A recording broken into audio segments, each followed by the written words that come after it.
to find healthy coral reefs. You'll want to see it.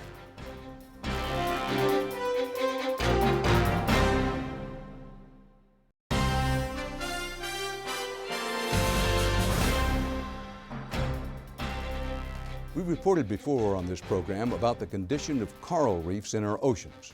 It is not good. Pollution has choked the undersea environment from the Great Barrier Reef off Australia to once gorgeous reefs off the Florida coast. But scientists are now going deeper, literally, to see if they can find healthy coral and hopefully a way to save it. If there ever was a cool hand Luke in ocean research, Hanu Singh would have to be that man. Hanu, a scientist and engineer with the Woods Hole Oceanographic Institution based in Massachusetts, has trouble on his hands. Hi Dale, this is Hanu. We seem to have a slight problem. His research vehicle, known as Seabed, is stuck on the bottom of the Caribbean Sea. I'll come up and give you an update in a second, over. Seabed is designed to fly through the sea like a helicopter, to work in underwater regions that are inaccessible. Here in the Caribbean, that means diving 30 to 90 meters below the surface, far deeper than the safe range for scuba diving. Wait a minute, we're going the wrong way? With the vehicle stuck, it's a crisis situation that calls for a cool hand, the kind of situation Hanu would much rather avoid. The good news is, that's a pretty big radius. Yeah, it's a big radius. He has a motto that is well known among the Woods Hole team. Boring is good. And let me explain that. When we talk about our expeditions, we always talk about, how exciting things were. But the reality is, from an engineering standpoint, we'd like everything to be boring. We'd like everything to just work. But unfortunately, it never quite works out. What we'll do is we'll just wait it out for a little bit, wait out for an hour, let the mission time out. From an engineering standpoint, this should have been a boring expedition. Hanu and his team have brought Seabed to the waters near Puerto Rico and the Virgin Islands. Their mission aboard the research vessel Cape Hatteras is to learn if the deep coral is alive or dead, and what that means for the health of the Earth's seas. We're going to cut the end of this guy. It's precisely the type of mission for which Seabed was designed. If we look at the way we explore the world's oceans, there are three different kinds of vehicles that we typically use. There are manned submersibles. The most famous one, of course, is Alvin, which is also operated by Woods Hole. Manned submersibles usually have, some kind of enclosure where a few people can sit inside it. A second class of vehicles are what are known as towed or remotely operated vehicles, and those have, in most cases, a tether going back to the ship. Now, the third kind, and in some ways, another interesting kind, are the autonomous underwater vehicles. There's no tether, there's no human being, everything is pre-programmed.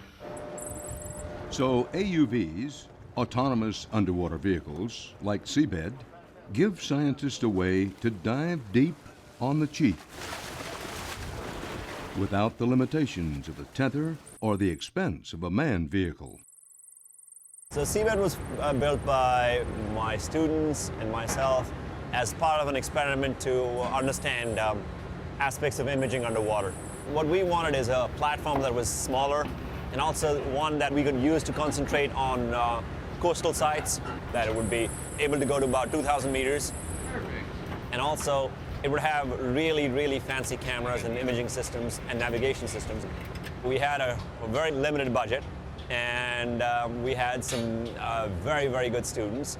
And between all that, we did it extremely inexpensively, and it came out quite well. Lead engineer John Bailey was key to keeping costs down. I used to be in the Marine Corps, and we get a lot of hand-me-downs. The motto there, of course, was improvise, adapt, overcome. It turns out that things aren't totally different here. This is a three-bladed carbon fiber prop, and this is actually a very high-performance propeller. If you were to custom make a prop like this, it would cost thousands of dollars. But we're fortunate that the radio modeling hobby allows these to get produced at mass scale. And so we can go out and basically select an off-the-shelf prop for maybe $100 for a high-performance carbon fiber prop. The main operation here is photography. However, they spared no expense on one aspect of Seabed, its cameras. What we've done is we've outfitted the vehicle with 2 cameras now. One's pointing straight down, one's pointing forward at a 45-degree angle. Cameras that provide sharp, detailed, high-def quality images of the sea floor. It's important for the people that are going to be looking at these images to see the same thing in different perspectives. So as we come across the reef, this guy's going to be the first to image a spot on the reef at a 45-degree angle, so you get an idea of the height of things there in a 3D sense. This guy here is going to be looking straight down, so as the vehicle passes over that same spot, we're going to get an image straight down. Back on the deck of the mothership Cape Hatteras, Hanu is wondering if he'll get to see any of those great images. It's still down deep, 30 meters, and it's about 60 meters away.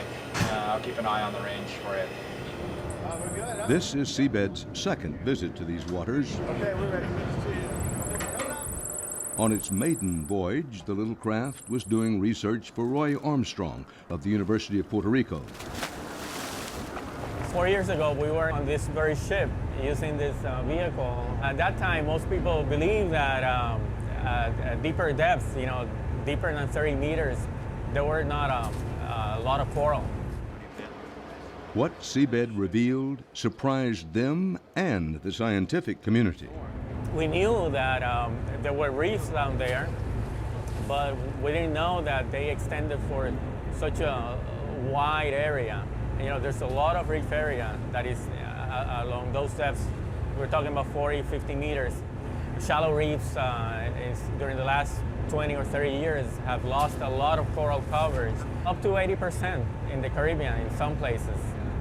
But we're discovering that the deeper reefs are pretty healthy compared to the shallow water reefs. And what we found was that about 43% on average of living healthy coral cover. And that's very high, for any reef. They need to learn whether the pollution that's affected the shallow coral has seeped lower and killed the deeper reefs. I don't know if they will be as healthy as we left them 4 years ago or not. We'll see. If they hope to find out, Hanu has to get Seabed back. But first, they have to figure out what's wrong. You throw it over the side of the ship, you pray, and if the number of deployments equals the number of recoveries, you're having a good day. If the number of deployments does not equal the number of recoveries, then you're probably having a really bad day. Doing the simple math, Hanu is having, by his own definition, a bad day. We've seen it get hung up before, like in an outcropping or something like that. The reason I don't think it's an outcropping, it was going like this, and then it did a J-hook. So what we're going to do is just wait it out for a little bit, and then if nothing happens then, we'll really nail this position down. We'll walk over there with a ship. Hanu has another motto. When trouble strikes, don't panic. So the one thing we got to do now is just get the ship closer and see what's going on. Hanu's best guess is that Seabed has caught itself on a fishing trap on the bottom. I think what we should do right now is just put a grappling hook and see if we can grab a line around there and pull something up. We need 40 meters of line and We need 40 meters of line and a hook on the end of it. All right? sure. Yeah, let's do it. The vehicle is still at 40 meters depth, But it's moving. but it is moving with the ship. We should come to all stop and bring the cable up. They've reached the spot. The hook is set. Time to go fishing for Seabed. Coming up. Yeah. Yep. Oh yeah. It's free.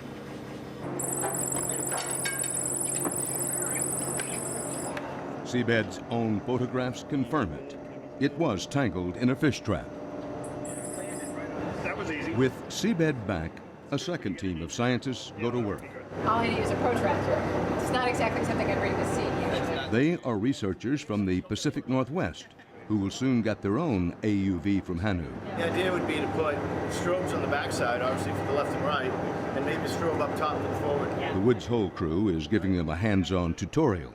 As soon as Seabed, the original vehicle, started getting successful, I realized that I had only so many days in a year. I could only afford to go to sea so often. So now we're at the stage where we're building these vehicles so that other people can use them. And the idea was, instead of trying to conquer the world yourself, let's split the world up into all these other people who want to conquer different parts of ocean-related science. Hanu has begun populating the oceans worldwide with seabed offspring. A recent mission to the Arctic was groundbreaking. When time came to try and start planning for the trip under ice in the Arctic, we wanted to go to 5,000 meters. So we had to build new vehicles which could go much deeper. No one had ever seen the Arctic's ocean floor before. There had never been a vehicle that could dive there and return, until now. If you look at AUVs themselves, now we have shown that they're probably one of the most useful assets to have in the Arctic, because once you deploy them, they're independent of ice cover and you can recover them from an icebreaker. But today, the focus is on the warm seas of the Caribbean. Have the threats of pollution, storms, and rising sea temperatures killed off the deepwater coral? The worst figure is that the bleaching of 2005 affected them as much as the shallow water counterparts. So they could be a heavy mortality. And my hope is that that's not the case, that since they're deeper, they were more protected and that they're still healthy and we'll still find exactly the same coral cover that we left them with.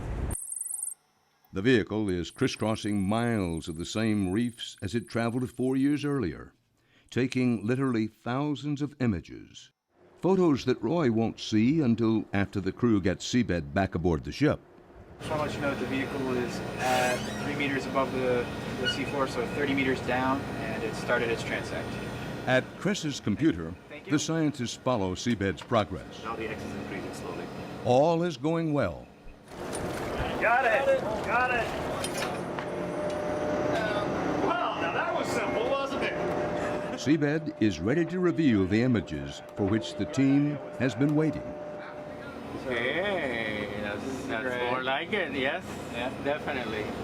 And the coral looks good. How many pictures did it take? 4,800 total between the two cameras.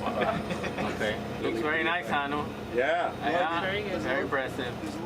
So, for the scientists aboard the research vessel Cape Hatteras, it's a pleasant coral surprise. After all, almost all of what you hear about the oceans these days is about its death and dying. Right now I feel good. It's good news. So far from just looking at those few images, they look fine, they look the same, they look healthy. There's no evidence of recent mortality or disease. It means that the deeper corals are relatively safe, compared to shallow water counterparts. It's possible that the data supplied by seabed could be the basis for saving the world's shallow water coral reefs. In view of global climate change, with shallow reefs getting affected by higher water temperatures and higher incidence of bleaching and so forth, that the relatively deeper reefs that we're studying could provide a source of larvae for recovery. And they're the same species of corals, of many that are found in shallower areas. So they could be a reservoir of biodiversity in times of global climate change. We can hang on the line as long as we want, and then when we want to go, we just hit go. Okay. Hanu will continue sending seabed and all its offspring vehicles into the deep as they search for answers. I think the basic issue that we're trying to address is problems of social relevance. So whether we're looking at what's happening to coral in Puerto Rico, whether we're looking at what's underneath the Arctic sea ice at the Gackle Ridge, or whether we're looking at fisheries on the West Coast or in Hawaii. These are big problems that using our technologies hopefully helps getting us a little closer to some kind of solution. And Hanu's quest is not limited to Earth. For example, the Arctic mission was backed by NASA. The Space Administration is hoping that, starting with Hanu's Arctic research, it will one day send an autonomous underwater vehicle to look for life under the icy crust of Jupiter's moon, Europa. We were funded to do that, to explore the technologies associated with AUVs on a rise, with a specific aim of going to Europa, and hopefully that process continues. You know, even if it doesn't happen in our lifetimes or in our generation of research, hopefully the baby steps that we've taken right now get carried on, either through the literature or more directly through, you know, our students and our collaborators, to eventually getting to Europa. Saving the oceans, and someday exploring other worlds.